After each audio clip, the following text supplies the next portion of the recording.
सरकार ने एक भारी भरकम बजट पेश किया। सभी विभागों को उनकी ज़रूरत के मुताबिक एक राशि दी गई है। उत्तर प्रदेश सरकार में कैबिनेट मंत्री अनिल राजभर हमारे साथ मौजूद हैं। मुख्यमंत्री योगी आदित्यनाथ आज विधान परिषद में संबोधन भी करेंगे, बजट पे भी चर्चा करेंगे। तो कैसे देखते हैं, क्योंकि कल जैसा बताया जा रहा है कि बजट सत्र जो है वो समाप्त हो सकता है। बिल्कुल, कल पहले से घोषित कार्यक्रम है और 5 मार्च को तक चलाने की बात माननीय मुख्यमंत्री जी ने कही है। आज मुझे लगता है विधानसभा में नेता प्रतिपक्ष भी बोलेंगे और माननीय मुख्यमंत्री जी का भी संबोधन बजट पर आज होगा। सब मिला जुला कर देखें तो इस बार का सत्र काफ़ी अच्छा रहा है और बजट पर जिस तरह से सकारात्मक चर्चा हो रही है उसका भी एक अच्छा संदेश पूरे प्रदेश और देश के अंदर जा रहा है। विपक्ष लेकिन उसके बावजूद भी लगातार आप लोगों को घेर रहा है, कह रहा है कि पहले का बजट नहीं खर्च कर पाते हैं। कल रागिनी सोंकर ने तो डिप्टी सीएम ब्रिजेश पाठक का बहिष्कार कर दिया कि बजट जो है वो सिर्फ एक खोखला बजट है। अति उत्साह में सदस्यों को नहीं आना चाहिए और नियम कानून को, परंपराओं को समझना चाहिए। अब जो बात प्रतिपक्ष कह रहा है, जैसे पिछले वित्तीय वर्ष के जो पेंशन के बजट हैं, तो अभी तो हम खर्चा करेंगे नहीं, उसमें बचा ही होगा। जो काम चल रहे होंगे उसका भी पैसा बचा होगा। तो इतना तो ध्यान रखना चाहिए, इतना तो नॉलेज रखना चाहिए। और जो हम आगे बजट लेकर आए हैं, हमने विस्तार से उसको विवरण उसका रखा है संसदीय कार्य मंत्री जी ने, हमारे वित्त मंत्री जी ने।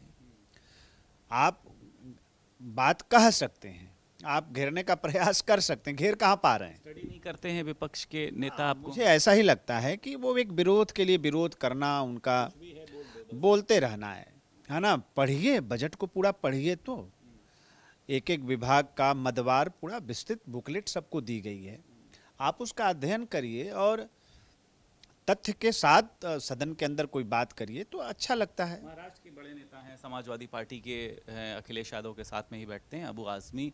उन्होंने कहा है कि औरंगजेब जो है वो एक महान शासक था, मंदिर बनवाने का काम किया, ना कि तोड़वाने का काम किया। सरकार या आप लोग जो भी हैं वो गलत तरीके से दुष्प्रचार करते हैं। तो क्या बयान है इस पे आपका?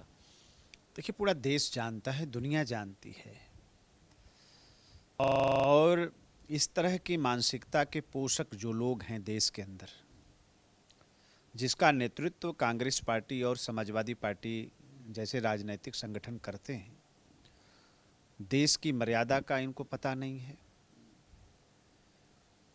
देश की परंपराओं का इनको पता नहीं है। और औरंगजेब के बारे में कौन नहीं जानता है? इतना क्रूर और सनातन के खिलाफ जैसे लगता था कि उसने अभियान चला रखा है, और उसको महिमा मंडित करने की बात अगर समाजवादी पार्टी की तरफ से आ रही है, देखिए जनता बार बार इसीलिए सजा दे रही है और आगे मैं समझता हूं 2027 में इनका और बुरा हाल होने जा रहा है। एक सवाल है सर, मायावती कह रही है आप लोग मुसलमानों के साथ सौतेला व्यवहार करते हैं, हिंदू के त्योहारों पर अलग छूट देते हैं, मुसलमानों के त्योहारों पर पाबंदी। धर्मनिरपेक्ष राज्य है, सबके साथ एक जैसा करिए। कि मायावती जी को हम लोग कहना चाहते हैं, कल भी हमने कहा कि थोड़ा चारदीवारी से बाहर निकलें, अपने समाज के बीच में जाएं, अपने लोगों के बीच में जाएं, जिलों का दौरा करें, प्रदेश का दौरा करें। ये उनके हित में ज़्यादा अच्छा है। उनके परिवार के लोग ही उनकी विचारधारा से कितना सहमत हैं देख नहीं रहे हैं। उनके परिवार के लोग ही किस तरह से कुंठा का शिकार हो गए हैं। आकाश आनंद की बात कर रहे हैं, कल पार्टी से भी बाहर कर दिया। नहीं, क्यों? आखिर ऐसी स्थिति क्यों आ रही है? तो आपकी कही गई बात को, आपकी बात को अगर आपके परिवार के लोग नहीं समझ पा रहे हैं तो आप प्रदेश को कैसे समझा लेंगे? पार्टी नहीं चला पा रही मायावती, आपको लगता है? नहीं, बिल्कुल। और कोई भी नहीं चला सकता। एक कमरे में बंद होकर पार्टी चलाना किसी के बस की बात नहीं है। और जनता से इतना दूरी बनाकर आप कौन सा क्या उदाहरण प्रस्तुत करना चाहते हैं?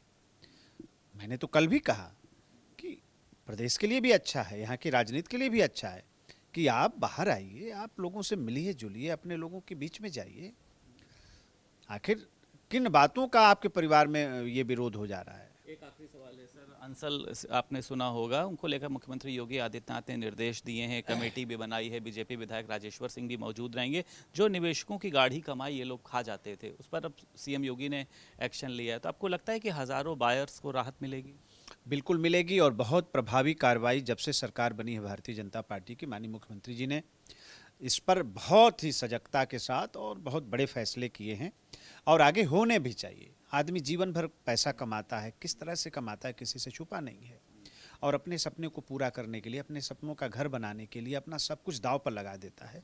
तो किसी को ये छूट नहीं मिलनी चाहिए कि उसकी गाढ़ी कमाई कोई इस तरह से हड़प ले। विधिवत जांच होनी चाहिए, और जहां कहीं भी दोष किसी का मिले तो उसके खिलाफ कठोर कार्रवाई सुनिश्चित करनी चाहिए। बात करने के लिए उत्तर प्रदेश सरकार में कैबिनेट मंत्री अनिल राजभर हमारे साथ मौजूद थे। लखनऊ से वीडियो जर्नलिस्ट पंकज निगम के साथ संदीप खेर, भारत समाचार।